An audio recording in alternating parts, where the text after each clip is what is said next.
on me. I couldn't show this anger. I dare not show this anger. I'm a slave.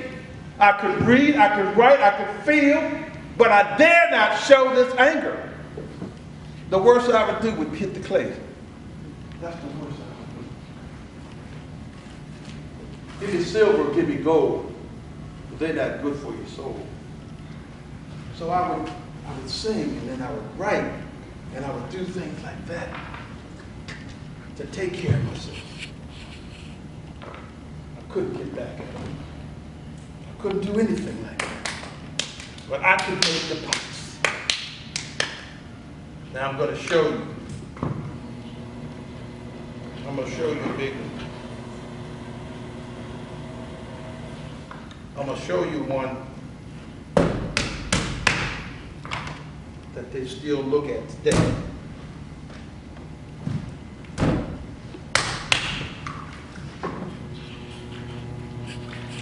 The larger pots are the ones that kept me in slavery. But there's something else that I must tell you. When I became an artist, there's a part of me that loved what I was doing and didn't want to leave it. I wanted to leave, but I didn't want to leave because I was good at what I was doing. I was very good at it. And so I stayed. I stayed. I stayed. I became the cash crop. I became the person that they depended upon for about 40 different people at the pottery who helped me stay at the wheel. I had a ball boy. I had a person that fired the kill. I had a person that cut the wood. I stayed on the wheel making pots for all that time. All that time.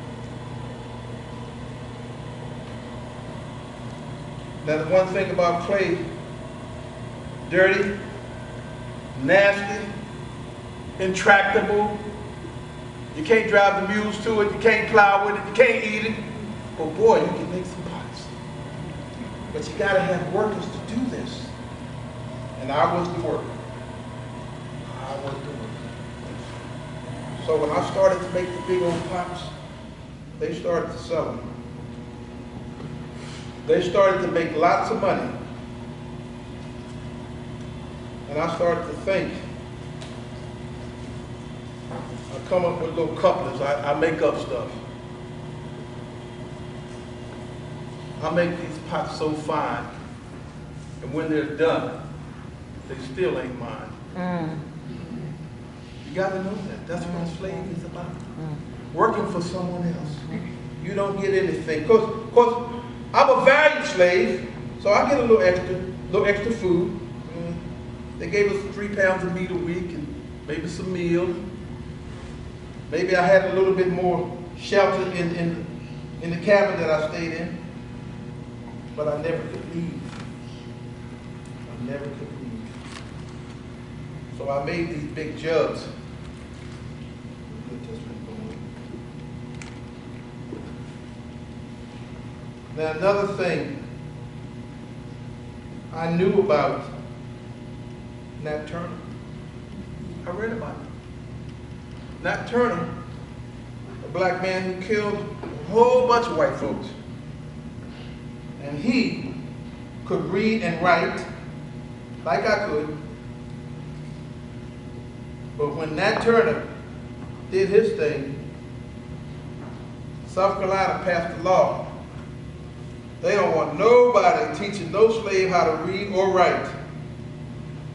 Now, why was I getting away with it? The Hive put out an article one time about the darky me that was lovable.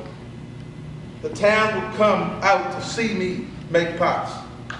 They would come to the firings when the big old kiln was being fired. They would come there because it was a party. And I was still writing on my pots. I was still writing. But they accepted me because they knew me. or rather still, they thought they knew. I had so much anger in me.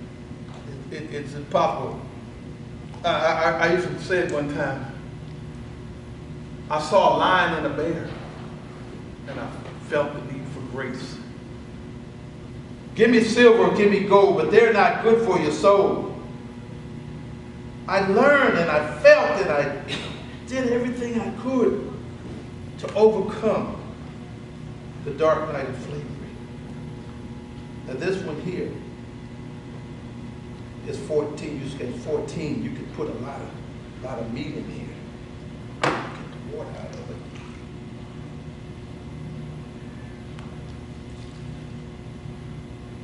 Yeah, I was a slave. I am a slave. But am I a slave in my mind? I was free in my mind. I could go anywhere I wanted to. Through them books, through the writings, through the reading, to the talk. When I would be around the people that worked at the hive, I learned so much from them. I learned about things that were going on in Italy. I learned about things that were going on in Crimea. I learned about things that no one had ever told us about. And I wanted to go there too. But I never could. I never could. And here's another piece.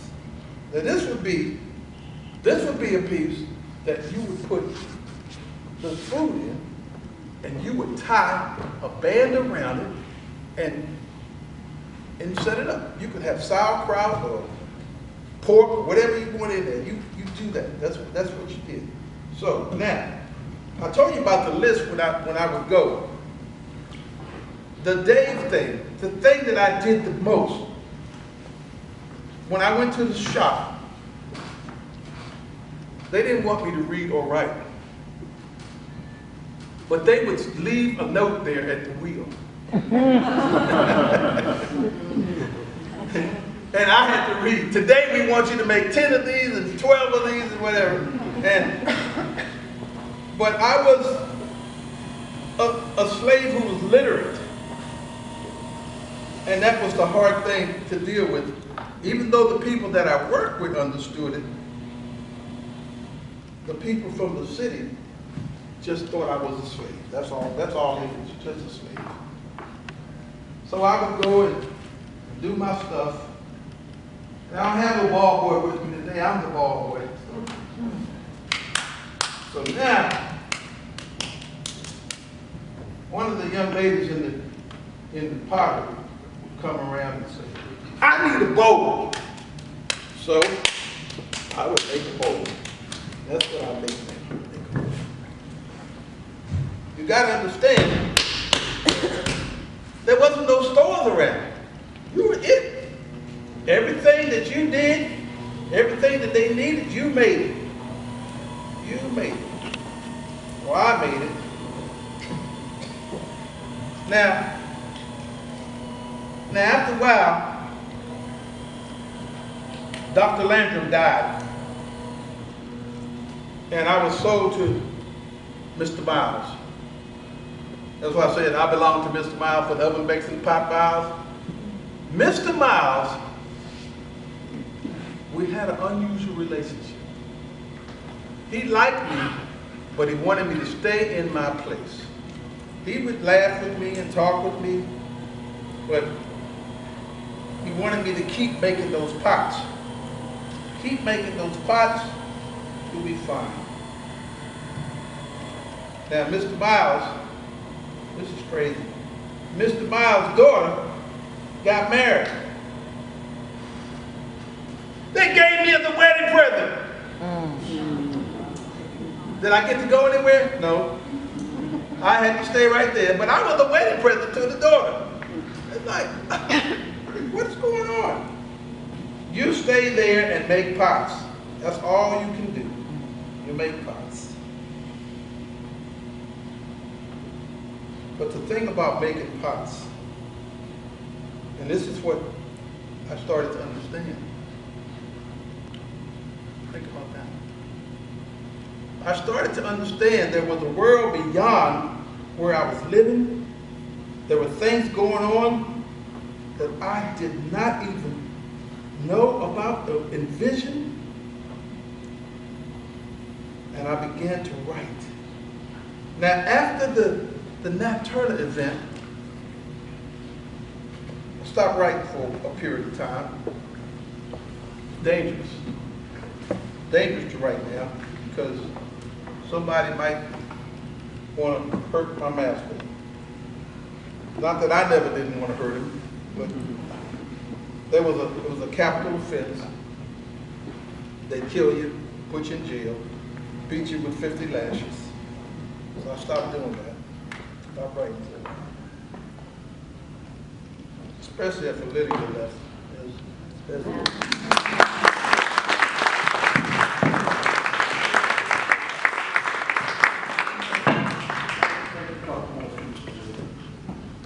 But the hardest part about this whole slavery thing was no self-determination. There's nothing to make me do this. And I realized, though I'm a slave, I'm also an artist who wants to succeed and wants to be the best in what he does. And I started to be the best. I started to make these huge pots. These huge pots. I need to get down on my knees. I got to wet this up. Yeah. There we go.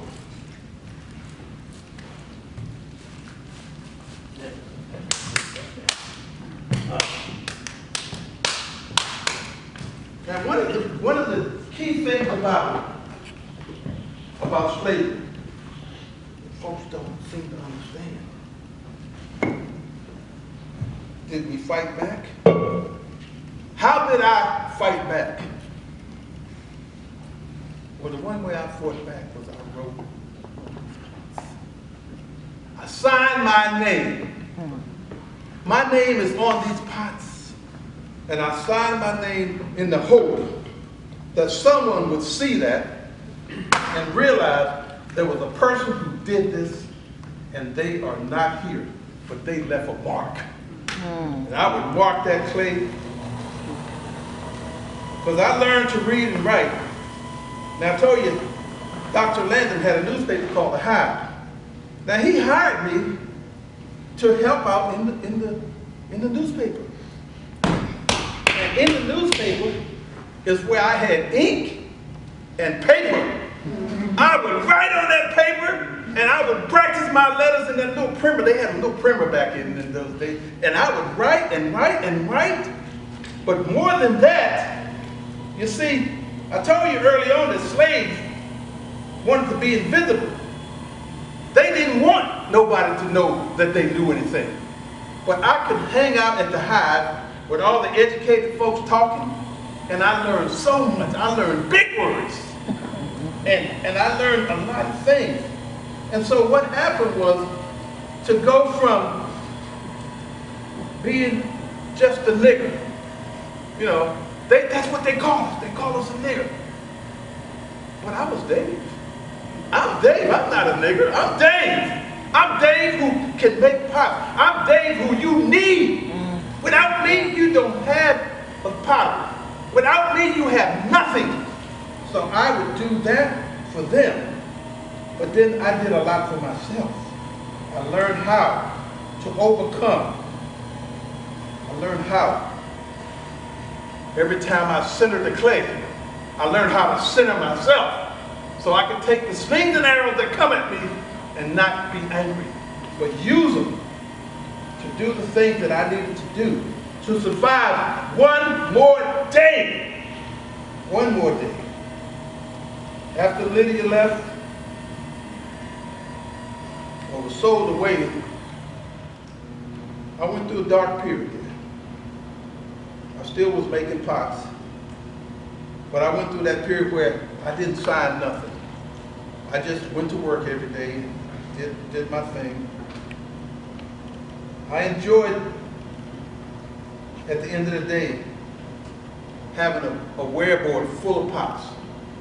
I enjoyed seeing those pots get fired in the kiln. I enjoyed being the person who has moved himself up from a ball boy to the lead thrower in the pottery studio. I enjoyed that. But with that realization came the thought and the idea, I am still a slave. I can't go anywhere. I can't leave. Nothing that I do is for me, it's all for the master. So I began to make pots. I began to make the biggest pots I could possibly make. I began to make pots that were the biggest pots ever seen. Was I wrong?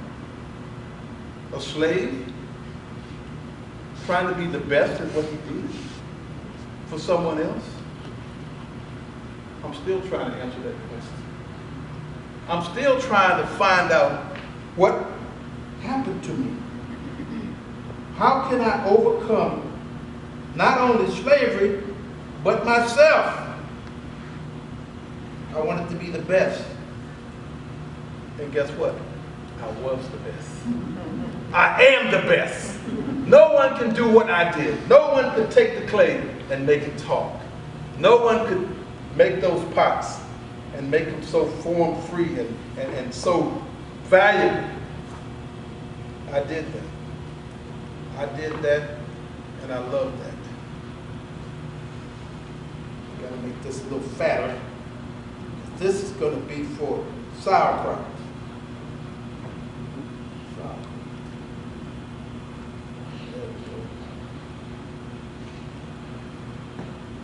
Then another thing I did, I started to put a double line on the pots. I don't know where that came from, but I said, that's going to be my thing. I'm going to do that.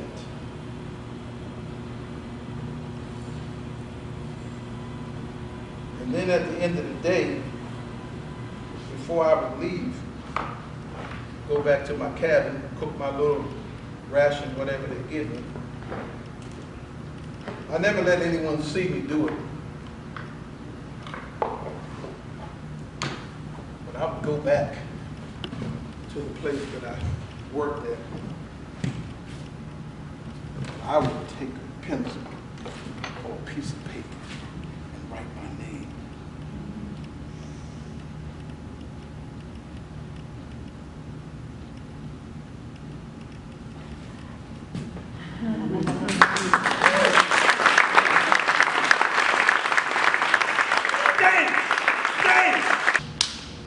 I'm going to teach you how to do pottery. The first pots were hard.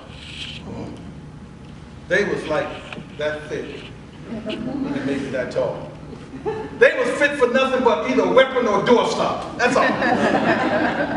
But he said, if you stay at it, you're going to get good. You're going to get good. So I stayed at it. Now, all the itinerant potters kept coming, and they would last sometimes 2 or 3 months or whatever, and we called them bluebird potters. They only worked when the sun was shining. It was warm. Because the pottery is cold in the wintertime. Who wants to put their hands in cold water and ice and stuff? But, you know, that's what they did. So slowly, but surely, I got better. And instead of hiring them, more pressure went on me. More pressure went on me. And I am now the man. I'm the one that they need. I'm the one that gets the list every morning. So I'm making the pots. I'm making the pots. I'm starting to write on them. Like I said, I belong to Mr. Miles, whatever makes them pot vibes. Give me silver, give me gold. They're not good for your soul. Dearest Miss, there's nothing better than this. Can you spare a kiss? I started to believe. I started to love. I started to love life again. And then there came a time when the Civil War was coming. They say Lincoln gonna free the slaves. It was nice to hear that. I've been a slave since 1801.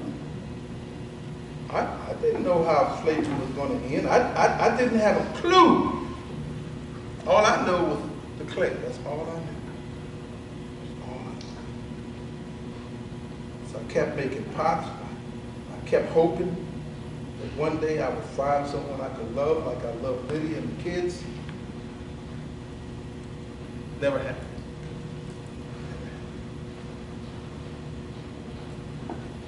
And I kept doing what I was doing because that's all I knew. That's all I knew. We'll cut this off.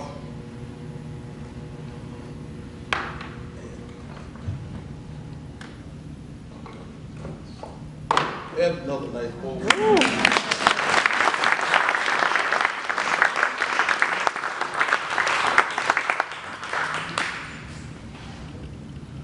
So being a slave, being Dave, being myself was a hard job. It was a realization that nothing I could do in myself could overcome slavery. But you knew who I had to overcome? I had to overcome myself. I had to overcome my realization that being a slave didn't mean I was not less than a man. That these pots are a reflection of what's inside me. I kept doing it. I kept doing it. I kept writing. I kept reading. I kept learning. I kept singing my song. And so now, Dave's got to leave now. He's got to go away. I thank you for your time and your attention. I'll see you later.